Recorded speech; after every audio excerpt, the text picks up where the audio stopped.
like, all right, here we go. I think we're live. Awesome. Awesome. Welcome everyone.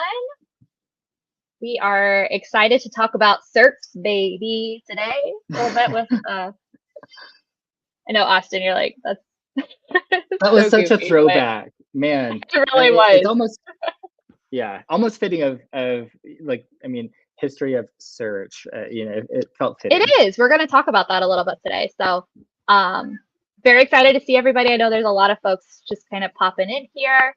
Um, okay, maybe we aren't live yet on LinkedIn, but that looks like it's getting worked on. Oh, there it is. Awesome. All right. So as you're popping in, if you can tell us where you're from, where you're viewing from in the comments, that would be super.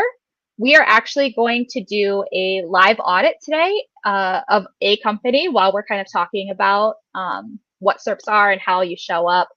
So if you'd like to have your company be that company that we look at, this is a little freebie here. Just drop your company name in the comments, and we will pick one. So feel free to do that right now. Kind of waiting on everybody to jump in here, but before we dive in, I do have a few.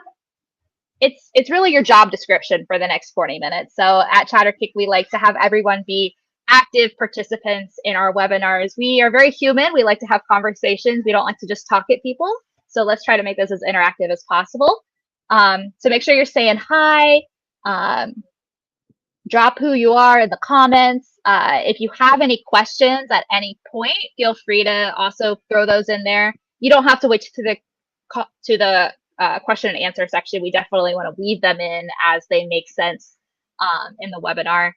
And yep, like I mentioned, if you would like us to review your company, we are definitely looking for some in there. We have a backup if nobody says anything, but we'd love to have a volunteer to take a peek at one live. So we're going to take just another minute or two.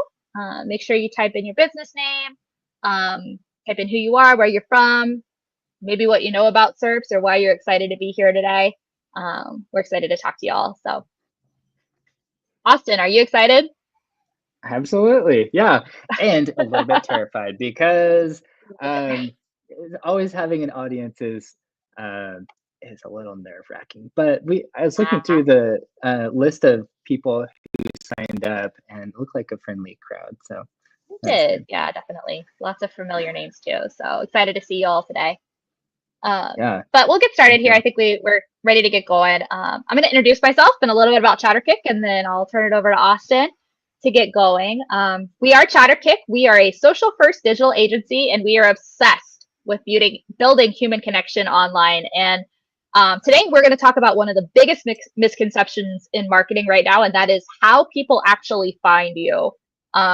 There's a lot of historical data on how people have found us in the past, but that is very much changing, and it's not always very comfy to talk about. So some of this is not rooted necessarily in cold hard fact, which is really, really hard for Austin and I, because that is what we deal in every day, is the numbers. And a lot of this is intuition and kind of following past data and trends and kind of seeing how that plays out kind of right now.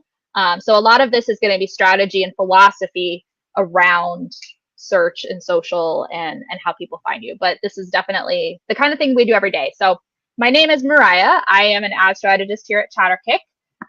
My role actually lives at the intersection of creativity and accountability. So I build and manage most of our paid advertising strategies for a lot of our clients. But I also spend a lot of time kind of digging into the data and the metrics and looking at the trends and looking at kind of where we are with strategy going forward. So I'm not looking at just how ads run inside of platforms, but how brands actually show up across the landscape, because that all plays into it. When I'm reviewing analytics, I'm always asking, are people finding you? Are they trusting what they see? And is your brand visible in the places that matter? Whether that's on Google, TikTok, LinkedIn, Facebook, or even AI, which is my favorite kind of topic right at the moment. My day-to-day work actually gives me a front row seat to see how visibility connects directly to growth. So I'm super excited for today's conversation, because the way that people search is changing super fast, and the performance data that we look at and work with every day really just proves how important it is to understand search going forward. So Austin, over to you. Thanks, Mariah. Yeah, and I'm another ad strategist here at ChatterKick. Uh, I will just echo what she said. Search is changing so quickly. Before coming to ChatterKick, I was a local SEO specialist at another agency, and things moved quickly then. But with things like AI and how social media has integrated with search, it has just created so many things for us to watch, so many ways for people to make those human connections that are so important for growing your business and providing great service. So that's a lot of, I think, where our angle comes in here, why we're talking today about SERPs. Yeah. So let's talk about SERPs. What the heck is a SERP? Yeah, that's a good question. Let me just grab something here. The first thing that I think about when people talk about SERPs, search in general, a little bit of history. We're going to start with a sound. Some of you might know this sound, but I'm dating myself because this was a sound that I knew very well about 25 years ago. So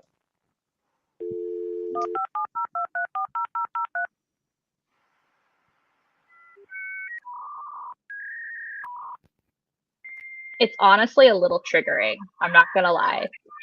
I know it's almost spooky now. Like, what were we listening to? We were channeling the internet and we were You hearing had to it. like connect to it. It was so funny. But I also am just expecting the like, you've got mail to kind of pop in there. Yeah, it that all comes to mind. I think that was one of the biggest, I think, things that came to my mind just thinking about search and the history of search, because it's very different now. But 25 years ago, if you were to try and find a company online, you probably went to something like Yahoo.com, right? Or Alta Vista, these older Oh, search Vista. engines. Yeah, and the structure and the way that they used to do things was a bit different. Um, if you were to go to Yahoo, they basically treated search like a card catalog. If you go to the library, and they would categorize things by the website, Mhm. but as Google kind of came into the mix, what they got really good at was crawling the individual pages of a site and seeing what other websites are cross-referencing the information that is published on the site. And they use a lot of those signals to show the value of the content, because if this website over here and all these other websites are linking back to your website, clearly you're doing something that people are interested in, and that's something that Google is going to want to pay attention to. So it's changed a lot, obviously, but that's basically how we came from like the older search engines to what we have as Google now. Yeah. And what does a SERP what does SERPs actually mean? I know like that's an acronym. We have so many acronyms in marketing that in some ways I think SERPs, you looked it up one time, it looks like it's like some sort of retirement planning for the UK, but what does it actually mean in marketing terms? Yeah, so SERP is just the results. SERP stands for search engine results pages. So the signals that I was just talking about, those translate on the screen when you search to things like links, those blue headlines that you're seeing and you click on, snippets of information that are pulled into different parts of the search. You've got panels that are pulled off to the side. And in those panels, a lot of times you have a mix of maps for local services and then reviews of the services or companies as they show up. Awesome. And how does Google determine what's best there? Like how is it tagging and cataloging all this? So they use a lot of signals. There are over 200 signals. And to list those all out, I mean, everyone would go to sleep here. But they base all of that on 4 letters. It's EEAT. And they're looking at your experience. They're looking at your authority. They're looking at the things like site speed and interactions on your page. Like, how did those go for people? if they go to your website, is it loading properly? And as far as information on your site, like, do you answer a lot of the questions that people have? Or, are you just throwing up a website so you have a place for people to land? So looking You for mentioned quality. over Yeah. quantity. Well, you also Well, yeah. mentioned interaction, and that makes me think of social right there. Like we're talking about engagement frequently with our social platforms and our posts, and that's a big metric that we measure. And Yes. I have to imagine that Google's also taking that into account nowadays, right? Absolutely. Yeah. And I mean, if we just go and look at a search engine, right? Google, the biggest one. I'm going to try and make this bigger. But if you look up, I'm just going to look up SERP. What is a SERP? Is a SERP. Okay, so Google right now is trying to find relevant answers that are quality. They have come from an authoritative source. The user experience is good, and the context matches my question here for what is a SERP. Okay, so you can see here the different features. You've got an AI overview, which pulls from a bunch of different sources and puts together an answer based on all of those. Over here, you've got the information panel, and this, if you open this up, they try to make sure that they're linking to all the different sources that they used for that information, right? So this is all AI. Yes, all of this part right here is AI. And Okay. you can dive deeper into the AI mode there, but then you get into the actual websites now. All right. That looks like Google. Yeah. Nothing crazy there. But what happens? I know that the visibility for a brand is a lot different than the visibility for like a random search term. So we thought it'd be really cool today to take you guys through kind of a live review of a company, which I think we have Amelia. She offered up Resolute RE HQ in Austin. So I think that's the one we're gonna take a peek at today. So this is all live, just to preface. So we don't even know exactly what we're gonna see, but we're excited to kind of dig in. And this is what the public sees.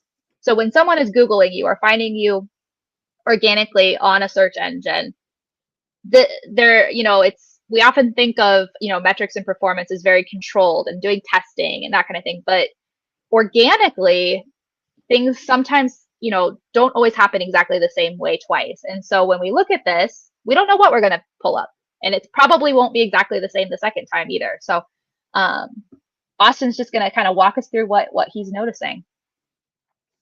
Okay, so Resolute RE right here, we just searched for Resolute RE HQ. And this is what I'm seeing. It shows that we maintain regional offices in Texas, Louisiana, and New Mexico, serves clients in all 50 states and up to 130 countries. That is great information. It's interesting that it looks like they hold the first three there, the first three slots. Yeah. Mm-hmm. And it looks like, it says /offices there, /offices there as well. But you'll notice here, there are different keywords that are showing up in the headlines for these. So this is a location page, helps it to show up more relevantly for people in that region. But look at this. You've got the LinkedIn page there as well. Oh, so that's like that's the fourth result? Yeah. Before you even get into more of the website. That's interesting. Yeah. What I'm not seeing is a lot of social. I'm curious if you put in Austin, Texas in the search term as well. There you go. So here down midway, bottom half of the page, you start seeing social pages. Got There's some stuff Facebook. on entrepreneur. That's a backlink, right? A couple backlinks in there. Yeah. Okay. And then some questions about what people ask on that same topic. And I like that we're seeing here on the side the actual Google business profile. If we zoom in there, which is a huge, huge factor for ranking in local searches. It's a product from Google where you enter all the information about your business, and it's a place where people can leave reviews, they can go to your website and reach out to you and answer any questions that they might have about your business there. Awesome. I'm noticing that there isn't an AI result for these. Is that because, like, does it happen every single time you search, or is Google still kind of figuring that out?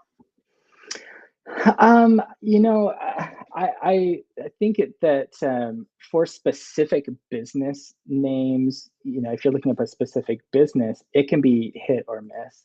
But if we were looking for something like commercial real estate in Austin, Texas, Oh, I bet it would pop up.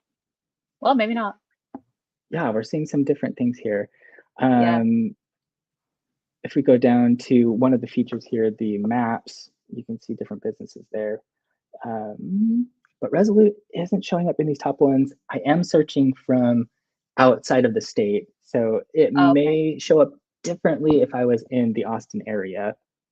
Do you think you could zoom in a little bit for me? It's actually really small on my side.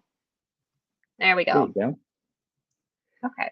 All right, let's go back to the last search you did, because I think that was an interesting one with the with the Google My Business profile. So I think it'd be fun to count the number of times that your business name is listed in like this first page, which that's another fun point. Like, so in the past, it used to be like, oh, I'm listed on the fifth or sixth page of Google. We don't really have like pages anymore because it just kind of keeps scrolling. So you want to kind of, I think, look at it as like what's on your screen currently, and do you own, how much of that real estate do you own at the top?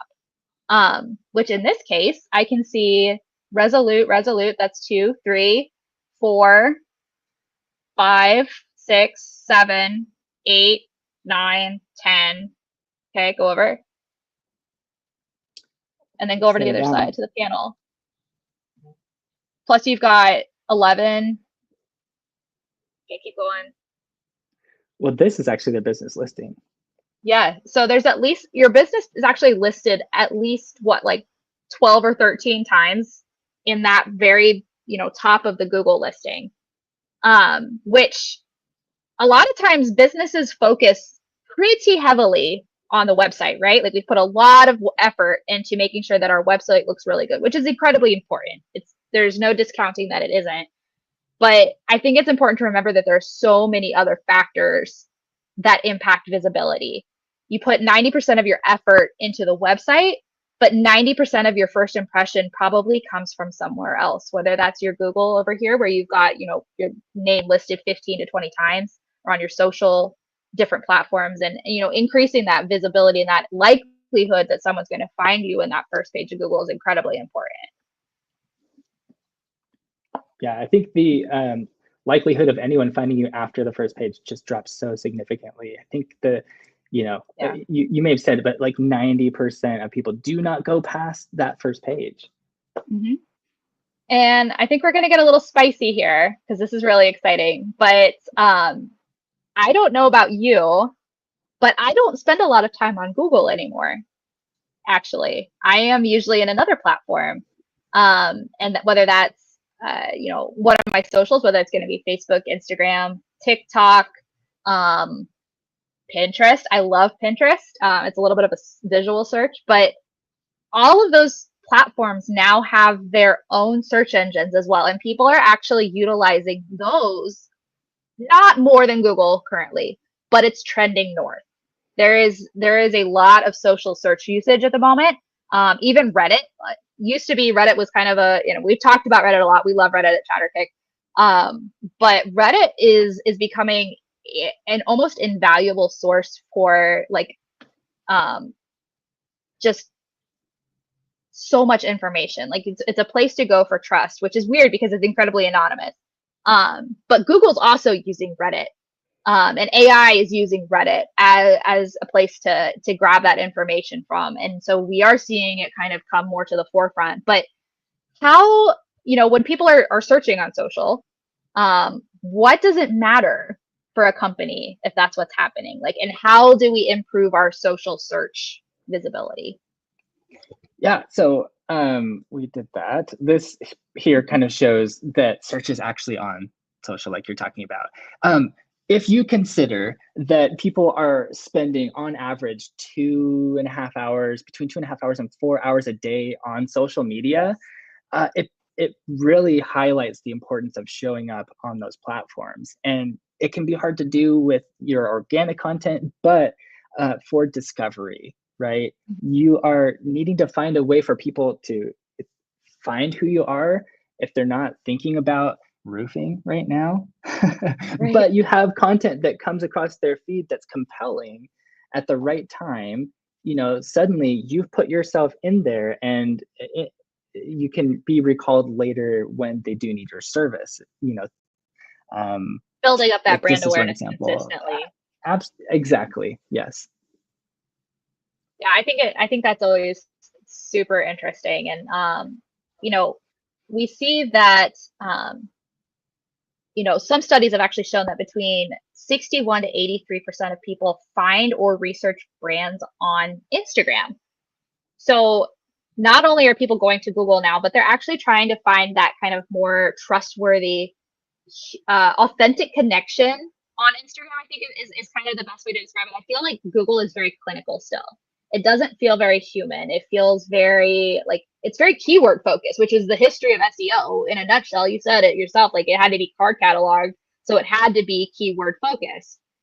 But nowadays, we are really looking for conversation. We're looking for education in our content, and people trust social platforms more for that, which explains why 83% of people are using search for that or social. Yeah. Yeah. Yeah. And for just another data point, 90% of users on Instagram specifically follow at least Mhm. one brand that they use, Mhm. right?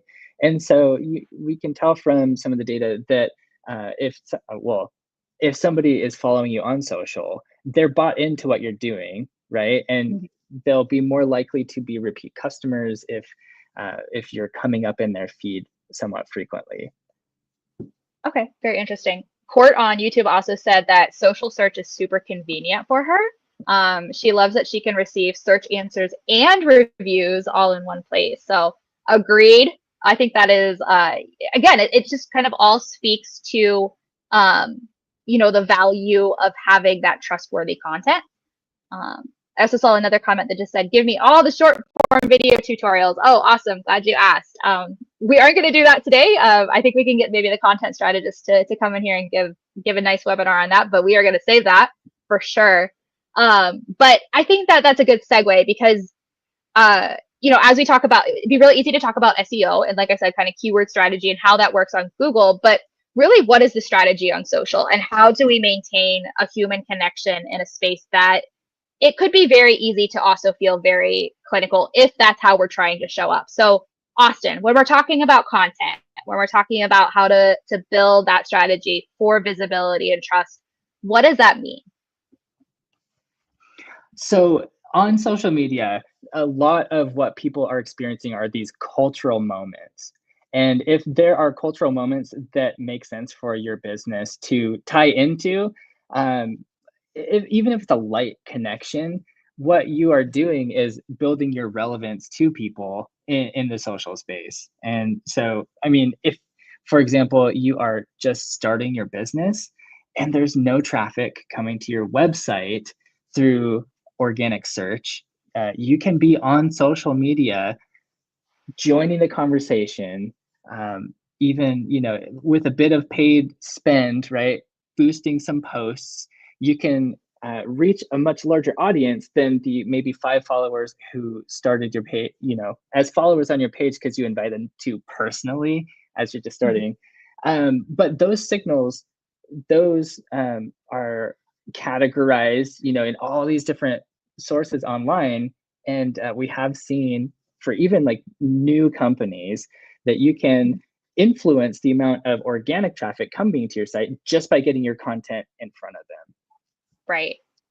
I think that what would you do if you were a brand didn't have a lot of visibility, were fairly new, but you had maybe some trusted influencers in your space. How would you connect with them to maybe help build your own visibility? Um, that's a good question because we know that influencers boost trust by quite a lot, right? How That's why many I call of them us? influencers, right? Yeah, and they're almost these proxy friends online where Hmm. you don't really talk to them. You might comment on their content, but if they're using something, for example, like skincare products, and you've followed them on social, you've seen them use different products, um, the response that they have or the review that they have of that product is going to be taken very seriously by their followers. So if you have a connection, you are able to get someone who has a following to use your product and give Mhm. even just some honest feedback about it. Um, the the awareness is going to be expanded to as much of their audience as sees that piece of content, right? Right. They may It's not a know who you are at all, Mhm. but they're now associating your product with that person who they do trust. It almost makes me think of like old school PR or even some of those backlink strategy. Because really what it is it's having your name referenced more frequently on networks that you're not currently a part of, right? Yeah. Yeah. Yeah. And if you think about, I mean, ads on TV have done this Hmm. so much where they've got a celebrity just using their Yeah. product, right? And because people are tuned into that celebrity, they want to be like that celebrity, maybe, or whatever other attraction they have to and interest they have in the celebrity. Suddenly, Yeah. they know your product name. And this is certainly not an influencer webinar. I think we're going to actually maybe do those in a future one. But I did think that that is an interesting call out. If you don't have a lot of content currently, that can be a really good way to get some really trustworthy content onto your platform. Um, a lot of we had a comment here. A lot of small businesses don't necessarily have a website, but they do often have a Facebook page. And I have noticed this. And honestly, sometimes this can be a little bit of a frustration because I think websites serve a very important purpose. They tell you the who, the what, the where, the why, and the when, and they do it all in one place pretty quickly. What Facebook pages are not as great at is maybe that, but they are where I can see what's happening now, and I can see the deals you have going on, the promos you have going on, the culture, what you did yesterday, that kind of thing, the behind the scenes. That's where I'm going to learn about the brand. But I still do want the website sometimes. And I find that that can be a little frustrating with small businesses. But I think it's an important call out that Facebook is a huge, um, it's a huge driver of local website and local brand traffic for sure. Yeah, and the reach that you have on that platform is massive. I mean, over 2 billion people are on the platform, and that's where they're spending time. They're not necessarily spending their time in search. And even if they were just hanging out in search all day, what's going to get Yeah. them in, your company in front of them? They have to have the idea given to them somehow, or, you have to be creating content, answering questions that they actually have. Yeah. Which I think leads us to our next section, which is the elephant in the room a little bit, where people really are hanging out right now. Because I don't know about you, but I am hanging out in ChatGPT pretty frequently these days. Sometimes it's my therapist. I'm a little bit ashamed to admit. Sometimes it's my researcher. Sometimes it is my like daily planner. It's my administrative assistant. I like to use ChatGPT for a lot of different things and AI in general. So um, I know that a lot of people are doing this, and that it's also impacting. I mean, we talked about the AI overview kind of at the very beginning there. This is impacting search in a big way. Austin, what does it mean to shift from traditional search to AI at this point? So a lot of what AI is doing shifts from the SEO approach, which you're focusing on the keywords, to an AEO approach, which focuses on the answers that people are looking for. So as we look at previous strategies that people have had for a website, a lot of people have thought you can just build your website and then you're done. But based on the questions that people are having today and tomorrow, those conversations are going to change. So if you can anticipate the questions that people have that apply to your company or to your products, and you can answer those on your website clearly, it makes it a lot easier for your company to show up when they're asking those questions on something like ChatGPT. That makes sense. So let's go back to the AI summaries a little bit, because I think that that's a really interesting space. We kind of looked at that, and a lot of times you can probably get the answer that you're looking for without even going to the website these days, because between the AI summary, you've got the Google My Business listing on the right that has your phone number or your address, whatever the case might be. There's not necessarily as much that you have to do to go to the actual website, right? Yeah, and that can be kind of scary for Yep. marketers today, because Google is taking your information and answering people's questions with it, but they're not highlighting it in a way that makes it easy for people to get to your You can't website. control the narrative there, right? Like you are kind of stuck with what Google determines, right? Yeah, you can answer the questions and just make sure that you're answering relevant questions. Mm. Because I mean, that stuff will show up here, right? And the people also ask, if I open this, for example, what does AI summary mean? I just did a search for that. Here's another AI overview. I mean, And you it just can keeps see going. from, yeah, and it will put a couple of links here, right? Mhm. But honestly, not many people are going down to these links in the answer and finding your website. Um, but that doesn't mean it's not helpful, right? If you can answer these in places where Google will take note of it, you can look at which ones are picking up speed, and I hope in the future that they will do as good a job at linking people to websites as we're starting to see ChatGPT do. Mhm. I think they got nailed pretty hard for not citing their sources and just straight up making URLs up when people were asking for sources. And so they've made some great efforts to um, link people back to the websites where they're gaining that information. Yeah. So when we talk about that, like people are finding you on ChatGPT, or people are, not clicking from Google, what do we call it? That's zero click attribution, right? And that's Yeah, what's zero really click. scary. Yeah, because it's invisible. It doesn't show up in your Google Analytics that Google crawled your site and pulled your information. They index it and use it to populate the answers that are displayed there. Yeah. Google gets to keep all that data, but I don't get any of it.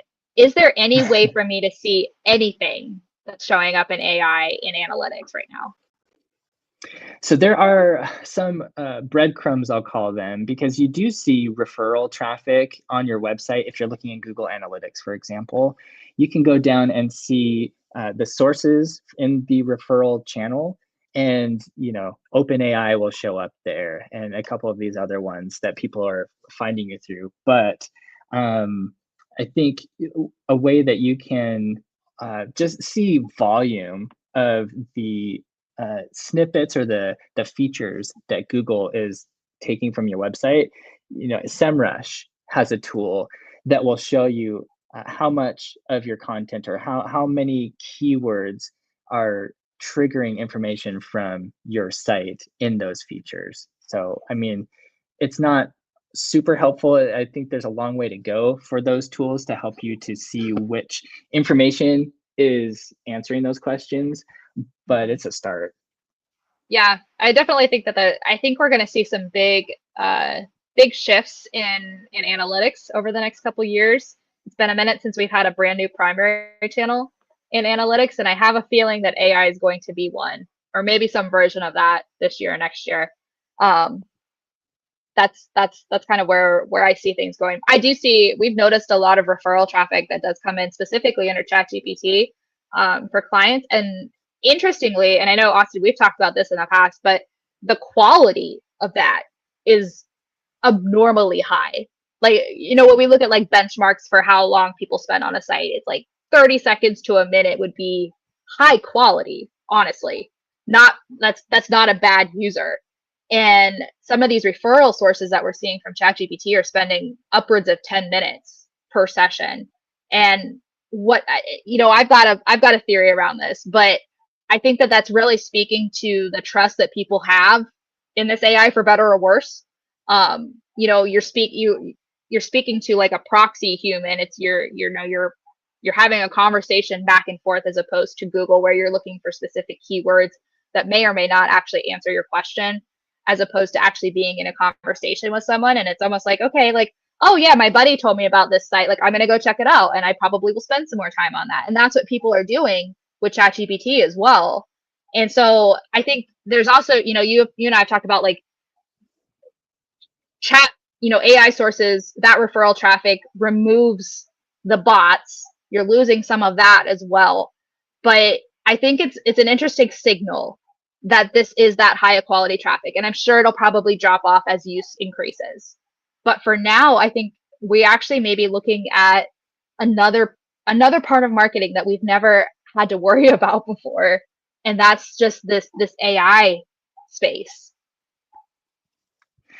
Yeah, absolutely. And I mean, the information that's coming out about, how these tools are pulling the information, people are scrambling to try to figure out how to show up in these. But there are a few things that we know are helpful if you're trying to show up in something like ChatGPT. So how do you And do that? it's, thank you for asking. Yes. I mean, a lot of times the information is already on your website or some other listing, but making some shifts in how it is listed on your site can flag the different AI tools that are looking for answers to questions that people are entering. So one word you might hear if you're looking into all this stuff is schemas. And that's basically a structure of the metadata on your site that says, hey, AI, this is the location of this company. Or, hey, AI, this is the person who's published this, so that it boosts, the experience and authority of that content in some of the AI returns for Google, for example. But, just shifting and structuring the information on your site in that way makes it more and more likely that these tools are going to pull the information from your site. Okay. Especially if you are planning out and answering questions that people have, putting those in blocks Yeah. that they can just rip right from your website. Staying very human, right? Like that's the whole idea. Stay conversational. Absolutely, yeah. Quality. Again, you don't want to just keyword stuff. Put a bunch of, the same idea, but just different wording for it, right? That doesn't work very well because, it's seen as kind of gaming the system, and the rate at which Google changes its algorithm just to avoid that kind of gaming the system is so frequent. They're really looking for quality engagement, actually answering people's questions in a way that's actionable, so that they keep coming back to that tool for those answers.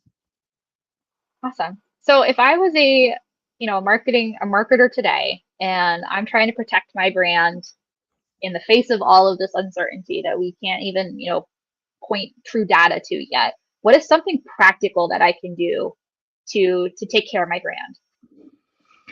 Um, don't look at your website like a one and done thing. You've got to treat your website like a living document. Watch the keyword volumes, what are people actually searching for, and align that with the products and services that you offer and make tweaks. If you say something or use a certain keyword, but the volume is lower for that, you can replace it with a higher volume keyword and kind of help people to find you in that way. But beyond that, right, we know from looking at those search engine result pages earlier that social content and pages show up in the search as well. It's pulling relevant information or companies into the search. So if you are being consistent in posting on a channel where your audience is, then that's going to be a boosted signal for you, and you're going to expand your footprint when people are trying to find what you do. Yeah, I think that makes total sense. So when we're talking about this, we want to, make sure we have good foundational strategy there. So we're looking at our website frequently, keeping that updated. Um, the Google My Business profile. So we talked about that like for a hot second. Is that something that people should also keep updated frequently? Like, should we be checking that, or do we set it and forget it?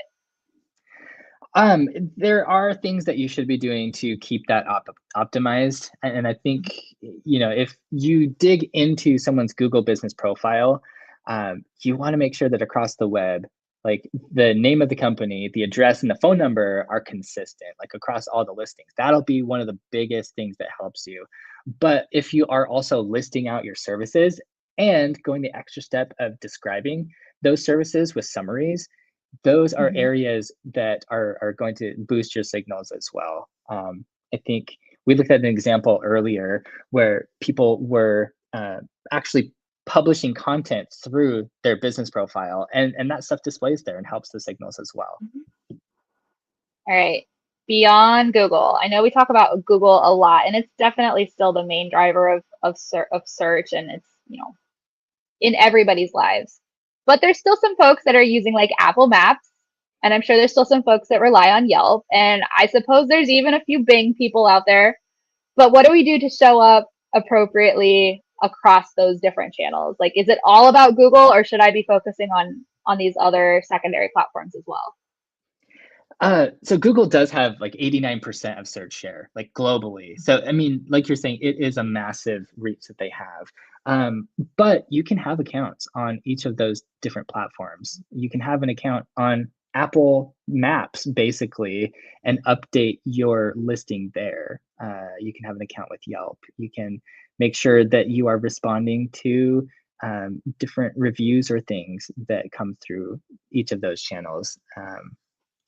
And honestly, what works in Alabama here is probably going to be slightly different to what works in New York, or if you go overseas. So That makes sense. All right. And then I'm going to ask one more question about social because that's at the heart and soul of everything that we do. So if yes. you were today, if I was a company and I wanted to boost my social search presence, what would you have me do? Where would I be? What platform? What should I do? The so kind of caveat, you've got to pay attention to like the audience you're trying to reach, right? What's your ideal client look like? What age? What other information do you have on them? And then you can kind of zoom into the different platforms that you want to be on. But for things like TikTok, you can be tagging locations of your content and boost signals in the areas that you're trying to target. Instagram also has some of that, so you can be tagging your content there. But I think the biggest thing is to consistently provide value and show up on whatever platform it is, and provide answers to people's questions, or even just connect in those human ways that would help people to feel comfortable showing up at your business or interacting with your company online. All right. I think that all makes tons of sense. I think, as we're kind of wrapping things up today, some big takeaways, at least what I heard, Austin, that we talked about, is that we can't just stay.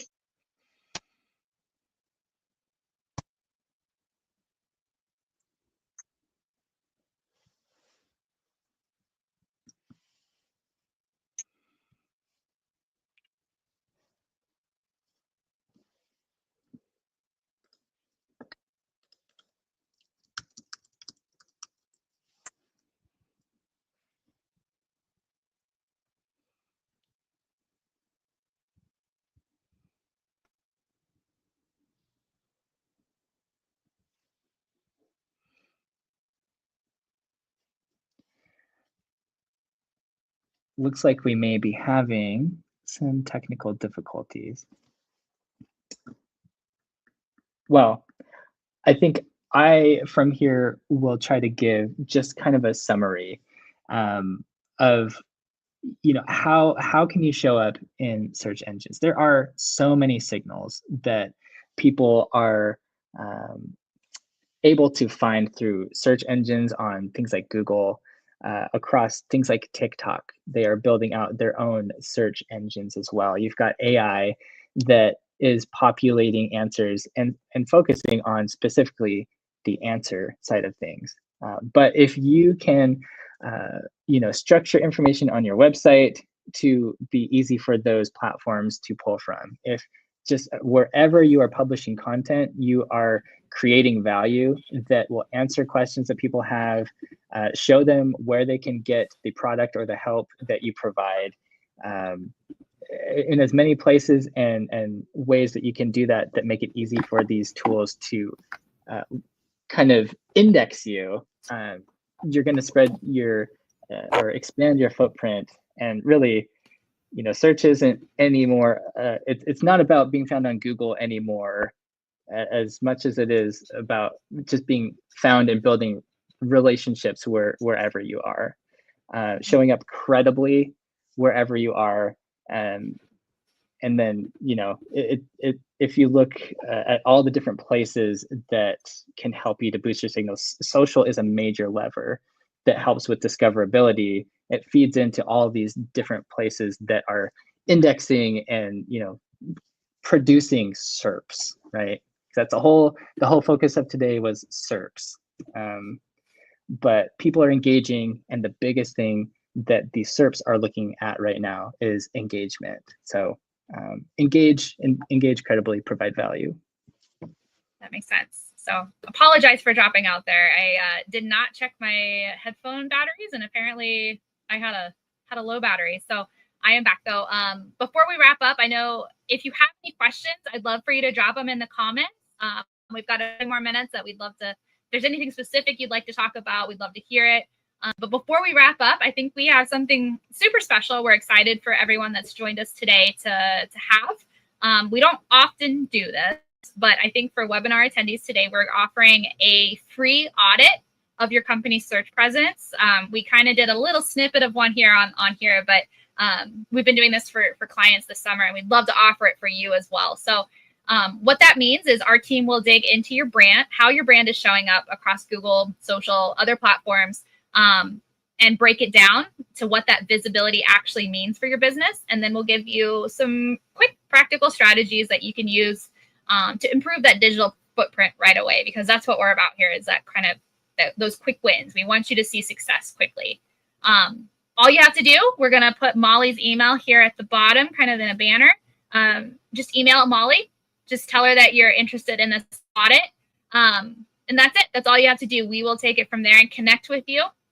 This is kind of a chance to see your company through the same lens that your customers do. I know it's very easy, if you were auditing this yourself, to be sort of biased. I know we even do that with ChatterKick. It's incredibly difficult not to be, but we're here to help you take some of that bias out and see how your customers see you. And we'll give you some expert insights to help guide your next move. So if you're interested in that, just shoot Molly an email and she will get back to you. Excited to have a few of you join us for that. But do we have any comments or any questions as we kind of wrap things up here today?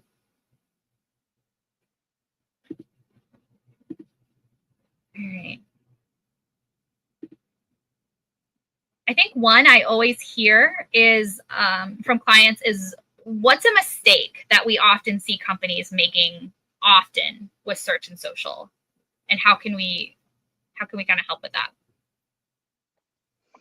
I think a lot of times people are just unaware just at all of how they show up. I think we are often assuming that we show up more than we do. And so if you're not looking to see what kind of traffic is coming through your analytics to your website, what kinds of engagement or impressions you're getting on social media content, you could be doing your company a pretty big disservice. So dig into the analytics. They're very helpful.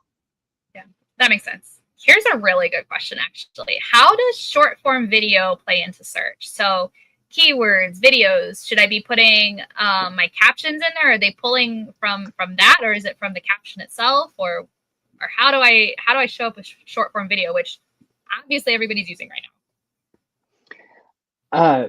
Let me just show ChatterKick search right now. I just typed in ChatterKick. That was it. You've got their website here, all those links, and then Instagram shows up as the second link there.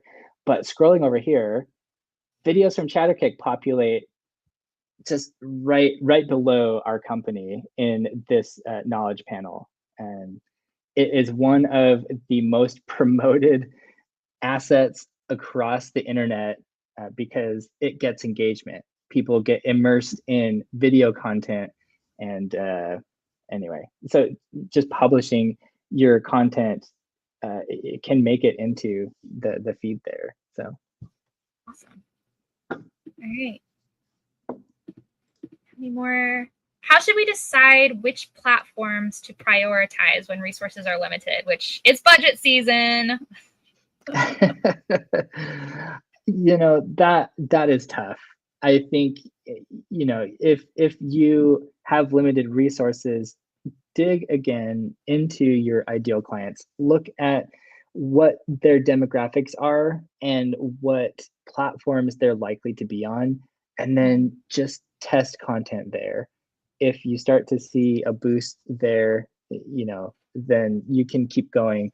But you don't have to be on every platform. I think maybe it sounded like, you know, if you gotta be everywhere to make your footprint as big as possible. But if you're on a platform, if it's working for you, then lean into it. Is there also any value? This is a little bit jumping off from where we are, but what's the value in just repurposing content across platforms? Like, say I don't have time to have a separate strategy for Facebook and LinkedIn and Instagram, or I don't have the resources for that. Is it okay if I post the same things to those channels, or is that going to totally screw me up? It is absolutely okay to repurpose content for different platforms, but you need to make sure that you are posting it in a way that makes sense for the platform. One of the mistakes that we see clients make somewhat frequently is they will take content from a platform like Instagram and they will publish it exactly the same way that they did on Instagram on LinkedIn. But on LinkedIn, you'll end up seeing link in bio, hashtag link in bio, something like that, which does not make any sense for LinkedIn, and people can kind of see those signals and read between the lines on that. So it's not the greatest experience. If you're just copy pasting, you've got to pay attention to the platform. Yeah. But you don't have to have a completely separate strategy. You just have to optimize for the platform that you're on and make sure that it still makes sense for those viewers there. Yeah, I mean, to an extent. I mean, there is going to be content that fits some platforms better than others. If you're on LinkedIn, you might be leaning into different types of conversations. But don't discount, you know, if you're doing B2B targeting and you're focusing on LinkedIn, they're still people. So at night, when they're not at work, they are on Instagram, TikTok, and Facebook. So. All right, I think maybe one more good question today is, how often should companies revisit their search visibility strategy? How often should we be looking at this? So I know that we tend to look at it with each strategy report like monthly, just to see what kind of movement. I don't think that's how frequently you should be changing your strategy, but you can always see opportunities at those check-ins for things to improve. You can look at the pages on your site, for example, that got traffic that month, and see different ways that you can optimize that page to serve people better, like using an answer block or something like that. So it doesn't have to be big change all the time. It's just little practical improvements, really, that help build this strategy over time. Depending on how aggressive you want to be. Yes.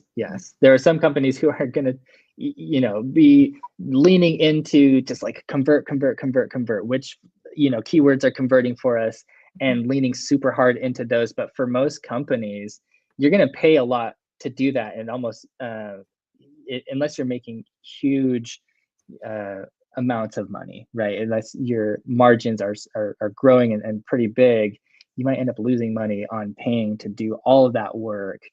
It might not be worth it. So yeah, awesome. Well, Austin, this has been an awesome conversation. It always is with you. I always feel like I learned so much, and you're just so good at like getting the details that I stay up here often. So I really appreciate your insight. And if you could leave everybody with one key takeaway today, what do you think that would be?